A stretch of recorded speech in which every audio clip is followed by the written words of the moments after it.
galho engatado. Pior que é um galho ainda cheio de mexilhão ainda, pai. Vocês estão vendo ali, é um galho cheio de mexilhão. Made in China. Olha uma casa que aqui nunca.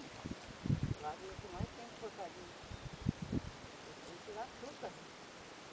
Pra tirar isso aqui que tá na rede. Tirar tudo a rede. Até no dia dele arrumar uma máquina pra moer ele, fazer ele farinha. Isso não alimenta. É. Dá pra fazer adubo. Adubos que dá certo.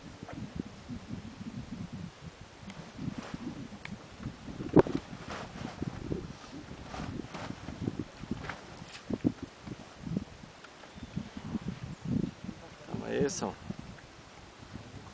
Deve ser 7 horas agora, tirando a rede. Faz 24 horas essa rede tá na água. Até agora nenhum peixe. Se já é muito tarde, as ariranhas e a lontra e os biguá fazem a festa. Mas hoje eu acho que nessa rede aqui os biguá passaram fome também.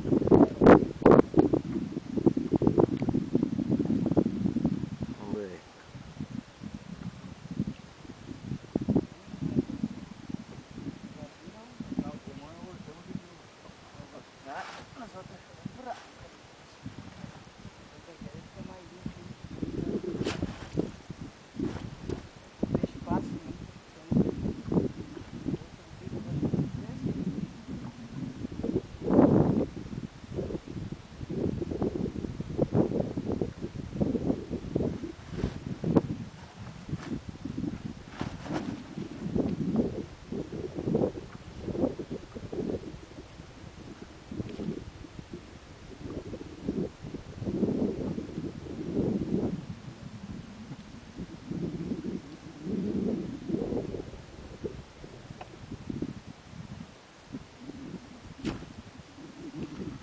Pra quem acha que é fácil, não é fácil não.